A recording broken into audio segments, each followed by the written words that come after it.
The city lived beneath the volcano. Smoke drifted without alarm. No one outran the heat. The year is 1902. Dawn opens over the Caribbean Sea. Light gathers on the green shoulders of Martinique. Palm fronds sway and brush the quiet air. Fishing boats knock softly against wooden piers. Above everything stands Mount Pelée, still and gray.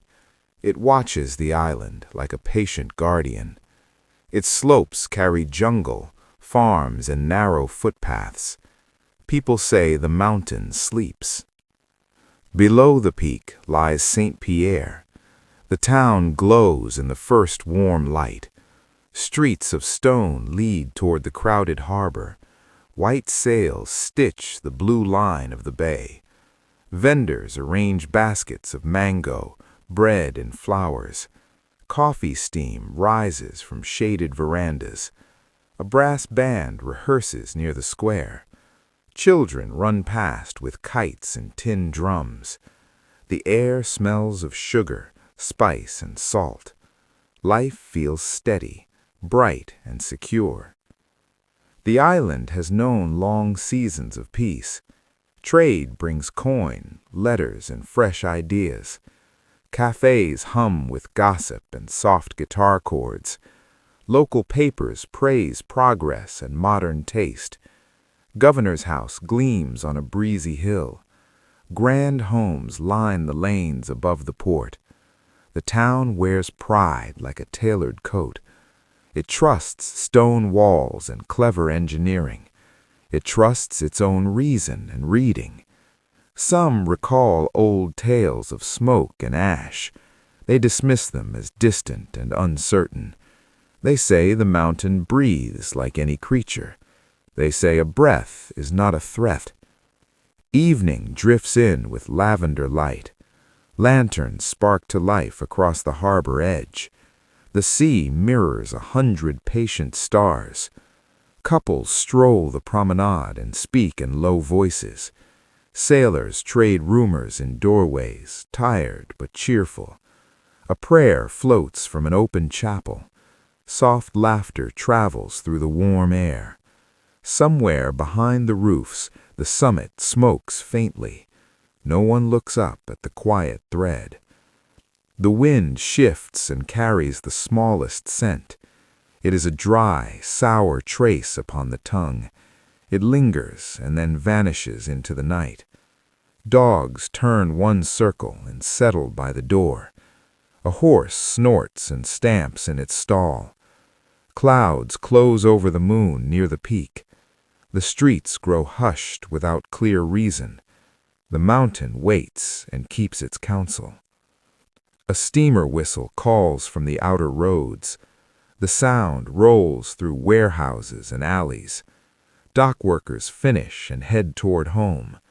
Mothers draw curtains and bank the lamps. Fathers fold newspapers and check the locks. Children whisper and drift toward sleep. In quiet rooms the island breathes together. The hour passes without alarm. Night spreads like ink across the bay. Coals in the kitchen stove burn to a hush. Somewhere in the volcano, stone shifts and cracks. The motion is light, but the message is old. Strength gathers where no eye can reach. Heat climbs through channels like a slow drumbeat. The jungle sighs and holds its breath. Saint-Pierre dreams in warm and gentle dark. The shadow above it gathers weight and will. Morning begins with color and rhythm. The first light warms the harbor stones. Fishermen haul nets heavy with silver fish. Their laughter echoes through the salt air. Palm trees shiver beside painted wooden houses. Vendors open stalls near the market gate. They shout greetings, calling familiar names. Baskets overflow with mangoes, limes, and pineapples. The smell of bread mixes with sea wind. Children chase a stray chicken down the lane. The baker, Monsieur Armand, slides loaves from his oven.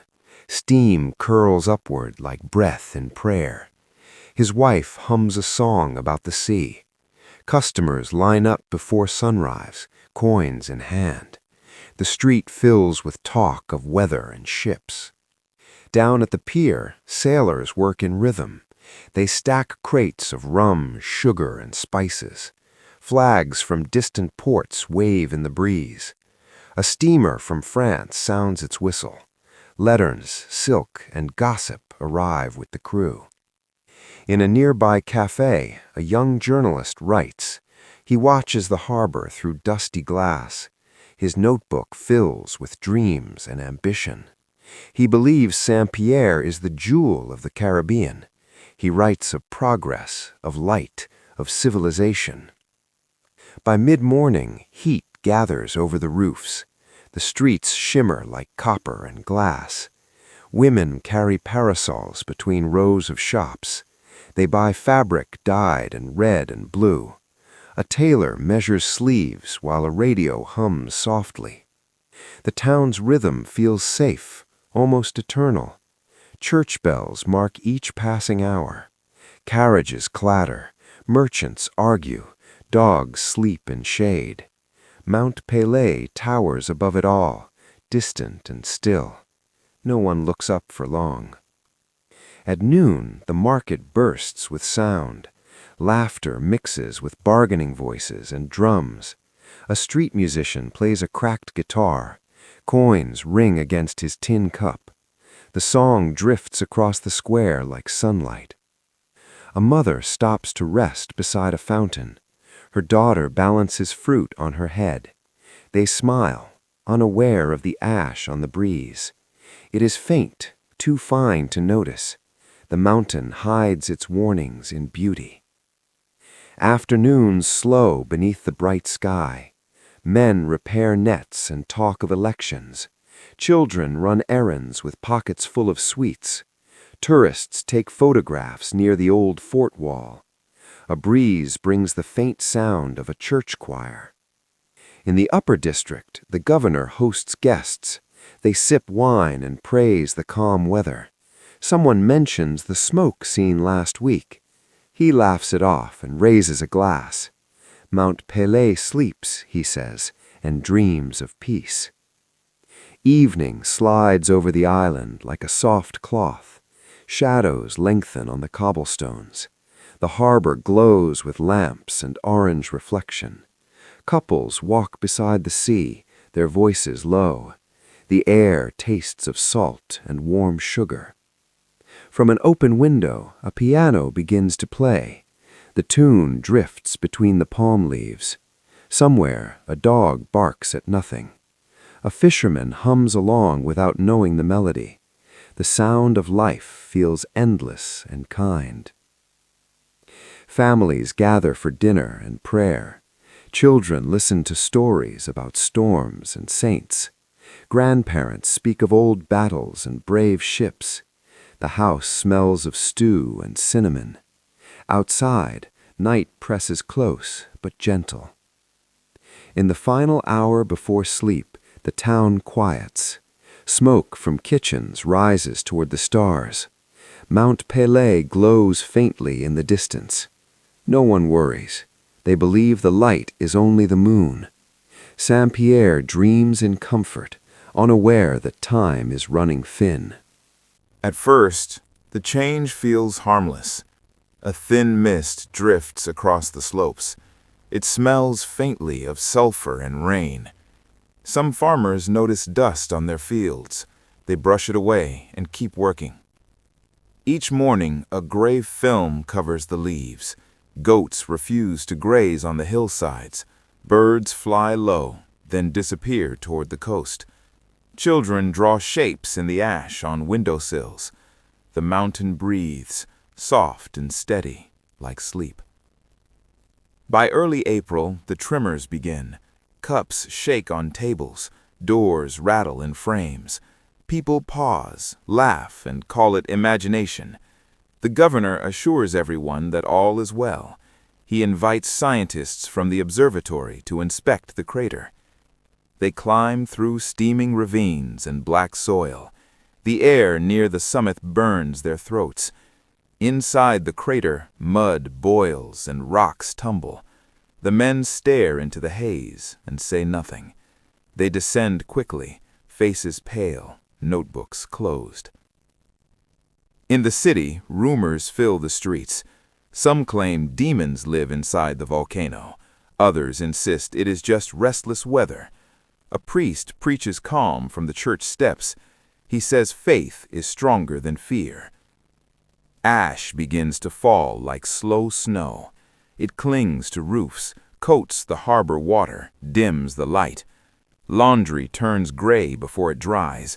Mothers sweep the porches twice a day. Children cough and run inside, laughing.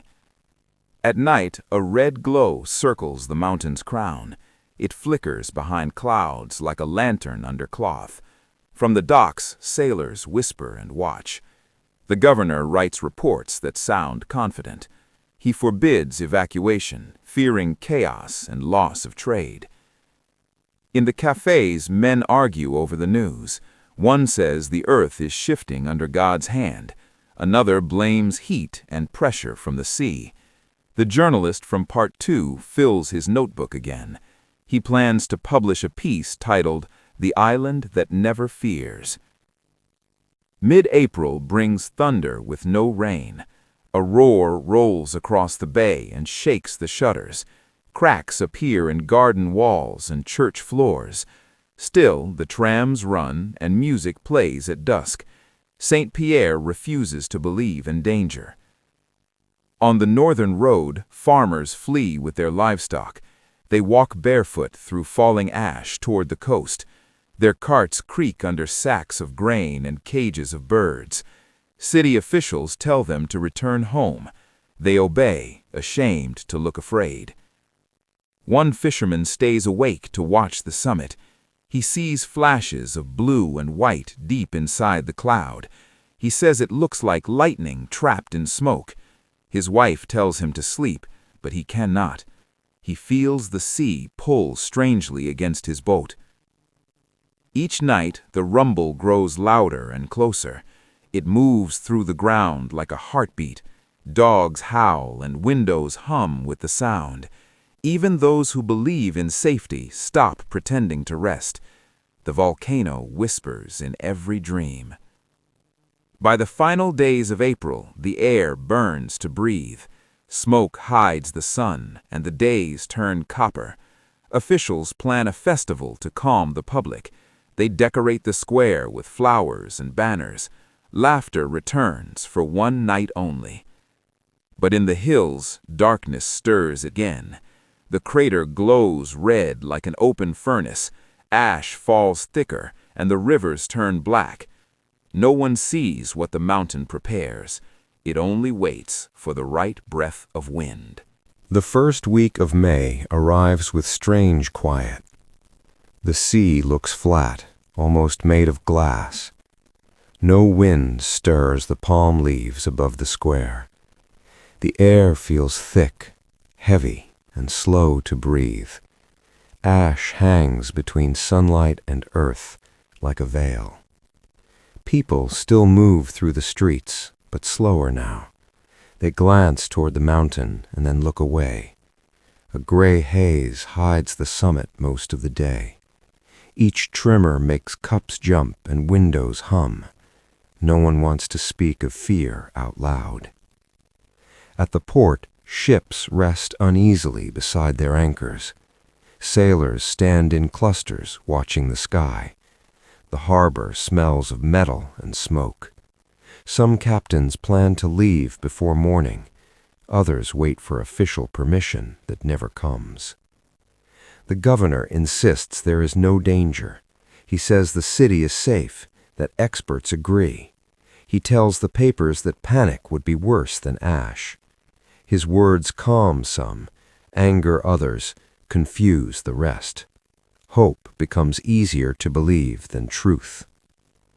In the marketplace, vendors dust ash from their fruit. Their voices echo in half-empty alleys. Customers still come out of habit, not comfort. Children play near the fountain, quieter than before. One drops a toy and stares upward for too long. The sky turns copper at noon, then bruised purple at dusk. Smoke rolls down from the mountain like slow waves. Priests organize processions through the streets. They carry candles, banners, and small wooden crosses. The prayers sound thin against the deep, muffled rumble. Inside homes, people whisper while they cook. They talk of letters from relatives urging them to leave. Some say the next ferry will depart soon. Others say staying shows faith and courage. The island is divided by fear and pride. At night, the volcano glows faintly under the clouds. The light flickers red and blue like fire beneath glass. Dogs bark at nothing, and horses refuse their feed. A low roar moves through the ground like a drumbeat. Then silence returns, wide and absolute. One family climbs the hill to watch from afar. The father says it is beautiful, like the northern lights. His wife crosses herself and holds the children close. They stay until ash begins to sting their eyes. By the time they return, the streets are empty. In a cafe near the harbor, the journalist writes again. He describes the stillness, the color of the smoke, the fear.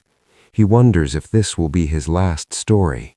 The ink smudges from sweat and falling dust. He keeps writing until the lamps go out. The next morning, sunlight struggles through the haze. It paints the city gold, gray, and pale rose. Women sweep ash from their steps again. Men repair roofs and tie down boats. Everyone pretends the day is normal.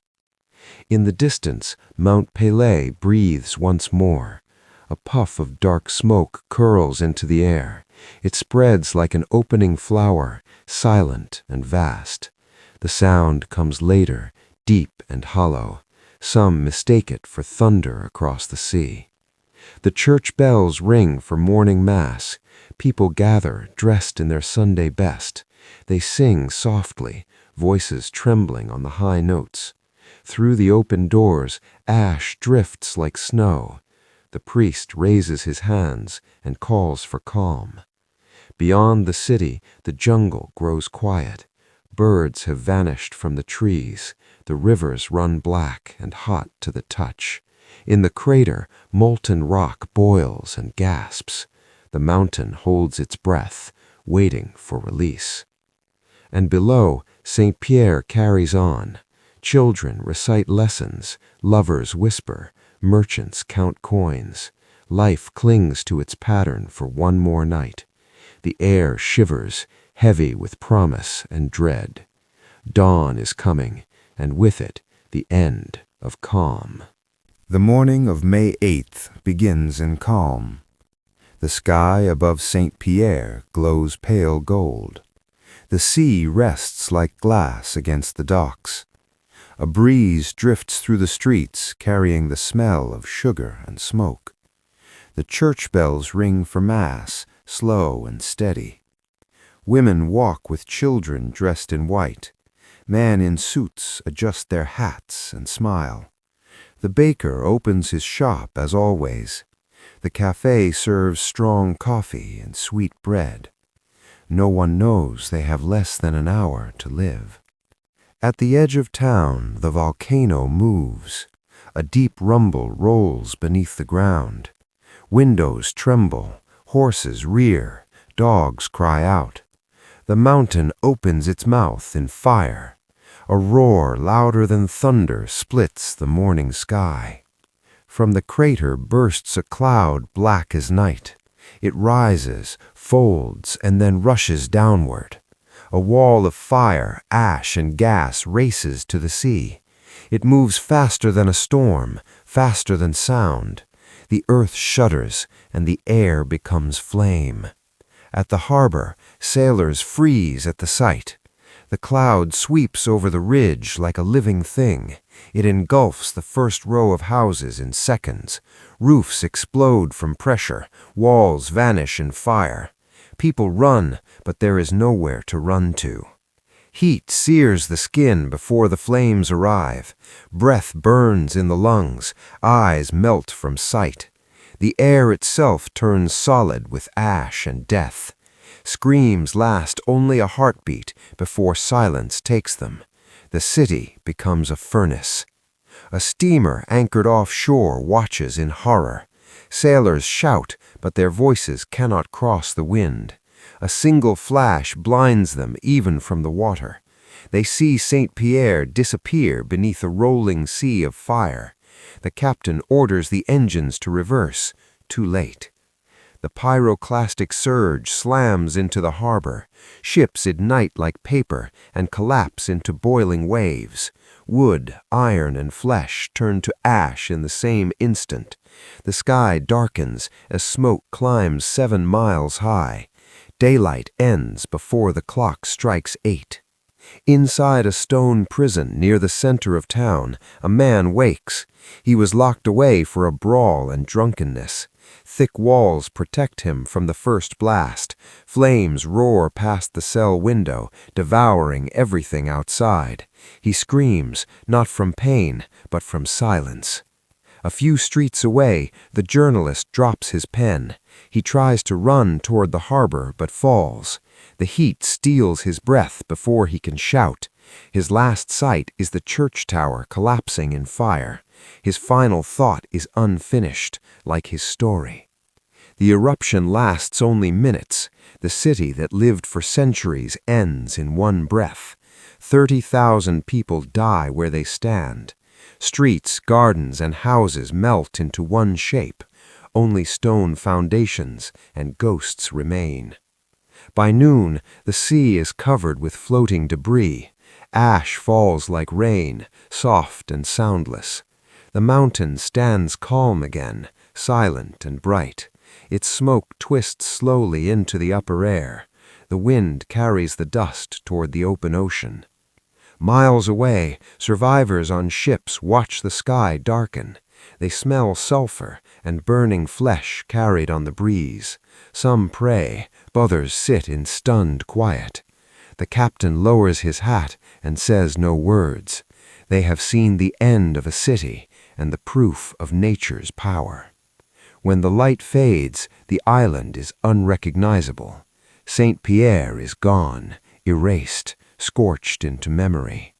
The mountain sleeps again, its anger spent. But beneath the ash, life still flickers, hidden and waiting. The story of survival has only just begun. The city lies silent beneath its own shadow. Ash still falls, soft as snow, warm as breath.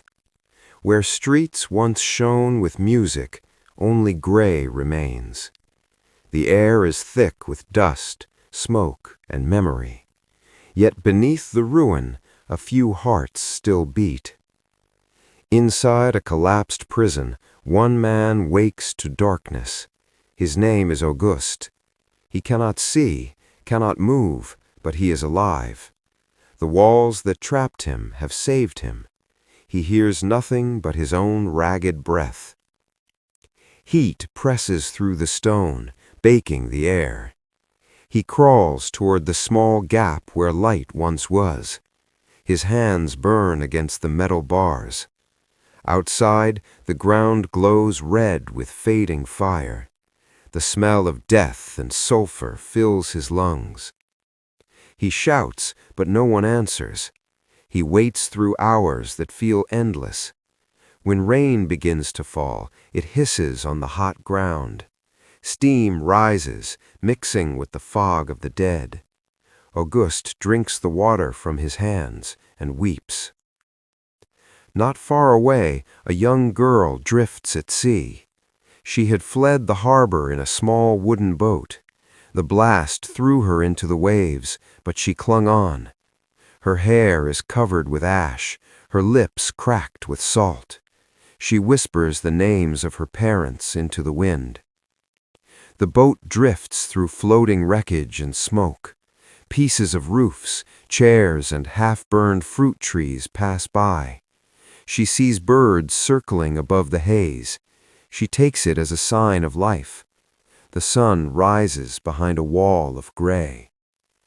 On the southern coast, fishermen return after the eruption. They steer carefully through debris that still burns. The sea smells wrong, bitter and metallic. When they reach the shore, they find no city. Only shapes of stone and blackened trees remain. One man climbs through the ruins, calling names. He finds Auguste, half buried beneath fallen beams. They pull him free, skin burned, voice broken. He tells them what he heard, what he saw. His words sound like confession and prayer mixed together. By the second day, rescue ships arrive from nearby islands. They anchor in silence, flags half lowered. Doctors, priests, and sailors walk through the gray streets. Every step sinks into ash that hides the dead. They find no living except a few who crawled from cellars. The survivors stare at the rescuers in disbelief. Their eyes are white against their burned faces. They speak in whispers, afraid of waking the mountain again. One woman holds a broken rosary in her hand. She repeats the same words over and over. I am still here. At night, the mountain glows faintly once more. A single column of smoke twists into the stars. The rescuers build fires on the beach for warmth. They share water and bread with trembling hands. Some cry without sound, their tears turning to gray streaks. On the third morning, the sea is calm again. Boats carry the wounded toward waiting ships. Ash falls in thin veils, gentle as morning fog. The dead are too many to count, too heavy to move. The rescuers bow their heads before the mountain. Auguste watches the shoreline fade behind him. He feels the ship rise and fall against the waves. The island shrinks into a single shape of smoke. He knows he is alive, but he does not know why. He whispers a promise to remember for the rest of his life. The young girl drifts farther south and is found by fishermen. They lift her from the wreckage and wrap her in a coat. She asks for her mother, and no one answers. The sky above her clears for the first time in days. The color of dawn returns, soft and forgiving. Among all the ruin, these few remain. Their survival is not victory, only endurance. The mountain sleeps again, but the memory does not. They carry the story inside them, heavy as the ash itself. And for the first time, the island breathes without sound. Days pass before help arrives. The sea is still dark with drifting ash. Smoke clings to the island like a memory that refuses to fade. From the east, rescue ships approach in silence. Their flags hang limp in the heavy air. Sailors lean over the rails, faces pale with dread. They see no movement, no birds, no color. Saint-Pierre looks like a painting of the moon. The once bright city lies buried under a shroud of gray. No sound reaches them, not even the sea. When they dock, the air smells of sulfur and wet stone. Ash crunches beneath their boots like broken glass. They call out, but the island does not answer. Every building stands hollow, windows melted, walls twisted. Only the church bell, half melted, leans against the ruins. The rescuers move through the streets with care. They carry buckets of water, shovels, and bandages. Smoke still rises from holes in the ground. The silence is so complete that footsteps echo for blocks. Then, faintly, Someone groans beneath a pile of stone. They dig with bare hands until nails break and bleed. Under the debris, they find a man still breathing. His body is burned, his clothes fused to his skin, but his eyes open, wild and alive. He whispers his name, Auguste. They carry him to the shore, wrap him in cloth. A doctor pours water on his cracked lips. He whispers of fire, thunder, and light that swallowed the world. The rescuers listen and bow their heads. One sailor crosses himself and begins to cry. Elsewhere, a team combs the hills above the port. They find the young girl from the sea. She lies among driftwood, barely conscious, skin gray with ash. A medic lifts her gently, afraid to break her. Her first word is a question, "Mother?" The man who finds her says nothing. He gives her a sip of water and covers her face with a scarf. They bring her aboard the rescue ship as the sun sets. She looks back once at the smoking island. In her eyes there is grief too deep for tears. As night falls, the rescuers light torches along the beach.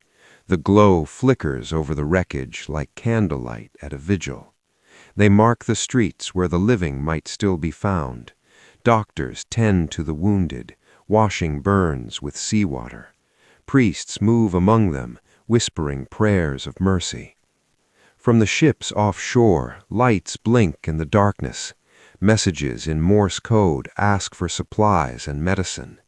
Other islands answer with promises of help. Boats begin to arrive, one by one, through the smoke. Hands reach out across the waves, steady and human. In the stillness, acts of kindness bloom like small fires. A sailor gives his coat to a trembling child. A nurse sings to calm the wounded in the dark. A priest shares his bread with strangers he will never see again. Their compassion is quiet, but it fills the air. By dawn, the sky begins to clear. Ash still falls, but softly now, like snow in spring. The rescuers stand together on the ruined pier. They look toward the mountain, still smoldering, still proud. None speak, but all understand what they have witnessed. The girl sleeps in a blanket on the deck. Auguste breathes beside her, wrapped in bandages. They are alive, though neither yet knows why. Around them, the sea glows faintly with morning light. The island behind them fades, both dead and sacred. And so, in the quiet after destruction, compassion endures. The living hold the memory of the lost. They carry it home in their hearts, heavy but human. The fires die, the ash settles, the world exhales. And in the faint light of dawn, mercy begins again. For days, the sky remains the color of smoke. Ash drifts over the sea like floating ghosts. The air tastes of iron and rain. Every breath feels heavy, filled with dust and grief. The island lies still, stripped of sound. When the rescuers return, they come with silence. They move through gray streets that no longer have names. Every corner looks the same, every step soft and hollow. The city that once sang now speaks only in echoes. Saint-Pierre has become a grave made of stone and air. They find shapes where people once lived, a mother still clutching a child, both turned to ash. A horse frozen mid-step, mouth open in a silent cry. A row of chairs melted into the floor of a cafe.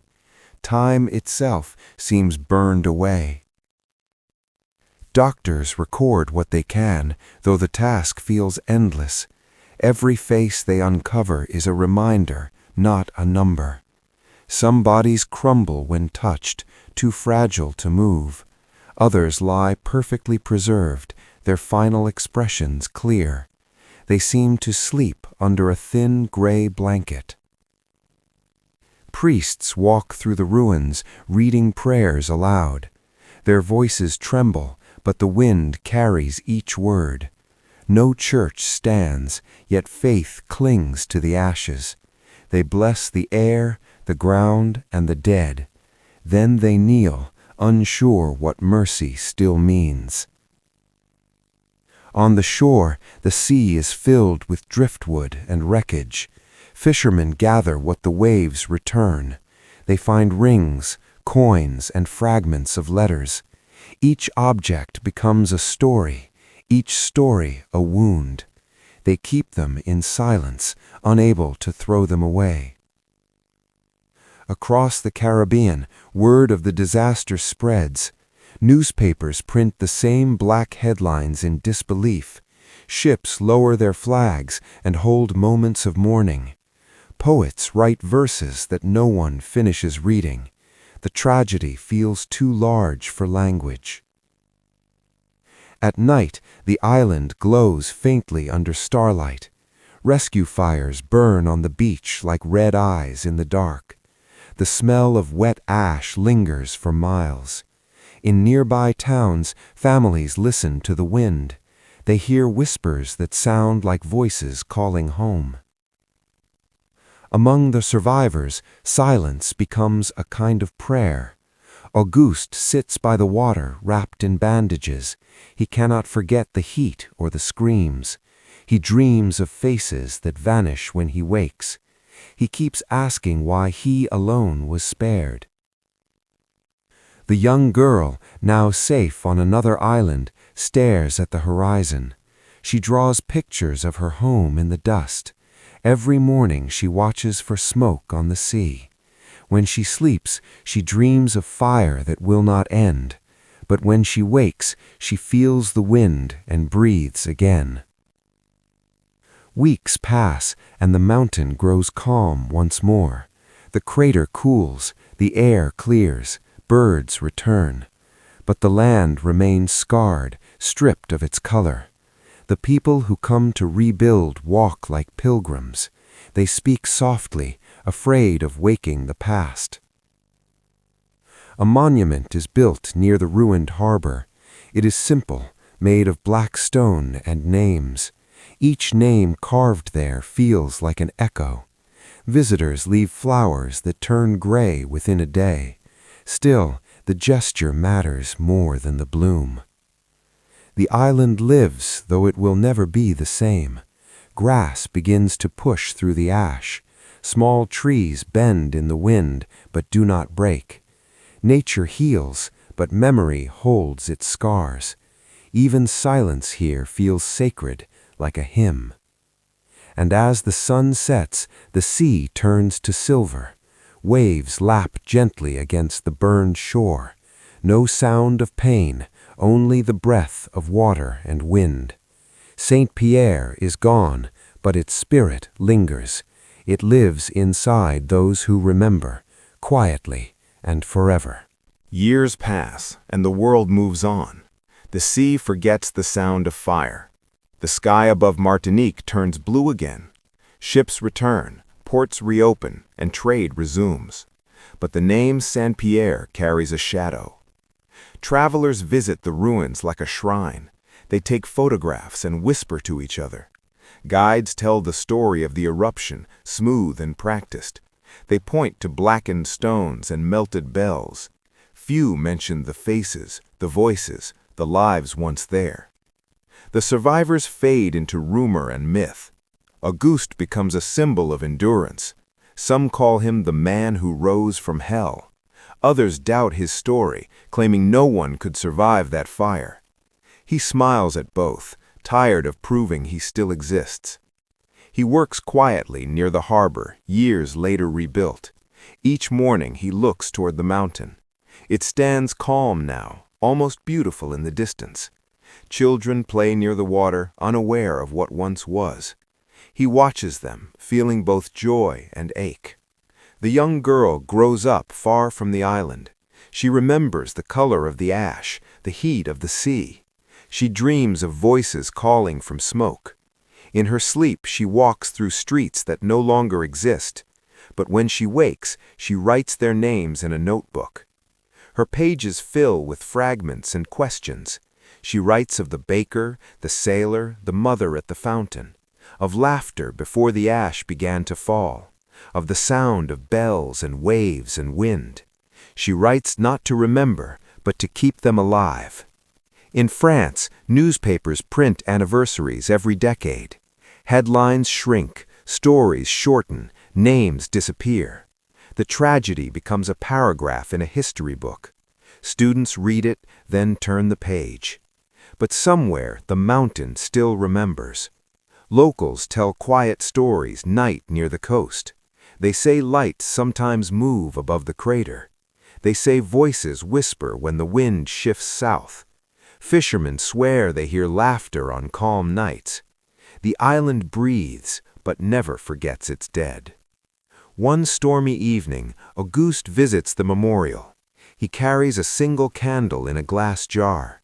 He sets it among the stones where the names are fading. Rain falls, soft and relentless.